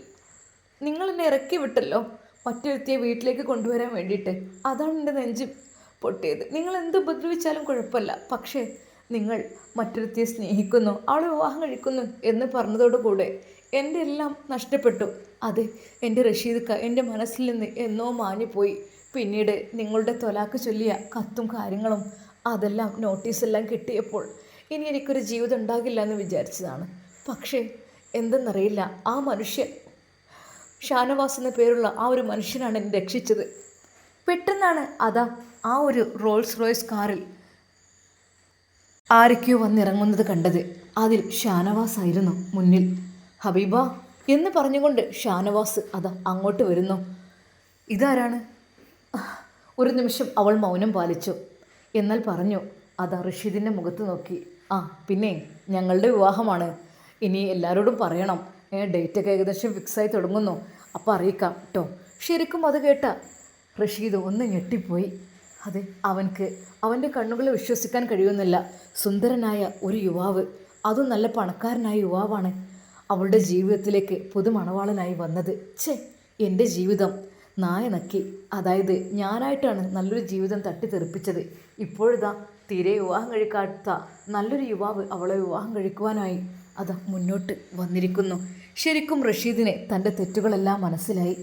അവൻ വിഷമത്തോടെ അവിടെ വിട്ടിറങ്ങുമ്പോൾ അതാ അവൾ വിളിക്കുന്നു, റഷീദ്ക്ക. അയാൾ തിരിഞ്ഞു നോക്കി. അതെ, ഇസ്ലാമിക നിയമം അനുസരിച്ച് ഒരിക്കൽ പോലും ഇനി ഞാൻ നിങ്ങളുടെ കൂടെ ജീവിക്കുവാനോ അല്ലെങ്കിൽ നിങ്ങളെനിക്ക് കാണുവാനോ തൊടുവാനോ എനിക്ക് പാടില്ല. ഹറാമാണ് തികച്ചും. കാരണം ഞാനും നിങ്ങളും അന്യപുരുഷന്മാരാണ്. അതുകൊണ്ട് എനിക്ക് പറയാനുള്ളത്, നിങ്ങൾ ഇടയ്ക്കിടെ ഇങ്ങോട്ട് കയറി വരേണ്ട ആവശ്യമില്ല. എന്തെങ്കിലും നിങ്ങൾക്ക് സാധനങ്ങൾ പ്ലാൻസ് വേണമെങ്കിൽ സ്റ്റാഫിനോട് ചോദിക്കാം. മനസ്സിലായല്ലോ? ഞാനും നിങ്ങൾ ഒരിക്കൽ പോലും ഭാര്യയും ഭർത്താവുമല്ല. നിങ്ങളും ഞാനും അന്യപുരുഷൻ അന്യ സ്ത്രീയാണ്. മനസ്സിലായല്ലോ? എന്നാൽ അയാൾ അത് ദേഷ്യത്തോടെയും സങ്കടത്തോടെയും അവളെ നോക്കി. തനക്ക് പറ്റിയ അബദ്ധം അതോർത്ത് അയാൾ ഒരു നിമിഷം ലജ്ജിച്ച് തല താഴ്ത്തി. എന്നാൽ ഈ സമയം അതാ ഷാനവാസിൻ്റെ വീട്ടുകാരെല്ലാം വിവാഹത്തിൻ്റെ തിരക്കുകളിലൊക്കെ ആയിരുന്നു. അങ്ങനെ അതാ പാവപ്പെട്ട പെൺകുട്ടി, ഒരു കാലത്ത് ഒരുപാട് കണ്ണീര് കുടിച്ച പാവപ്പെട്ട നമ്മുടെ ഹബീബ ഇന്നിതാ ഷാനവാസിൻ്റെ വധുവാവുകയാണ്. ഷാനവാസ് അവളുടെ കഴുത്തിൽ മഹർ ചാർത്തി. ചെടികളെയും പൂക്കളെയും ഇഷ്ടപ്പെടുന്ന ഒരു നല്ലൊരു ജീവിതത്തിലേക്ക് അതാ ഷാനവാസും അവളുടെ കൂടെ ചേർന്നു. ഒരു കാലത്ത് കണ്ണീര് കുടിച്ച ഹബീബ ഇന്നിപ്പോൾ സന്തോഷത്തിൻ്റെയും സമാധാനത്തിൻ്റെയും വഴികളിലാണ്. അത് അവളുടെ പൂക്കളുടെയും ചെടികളുടെയും കൂടെ.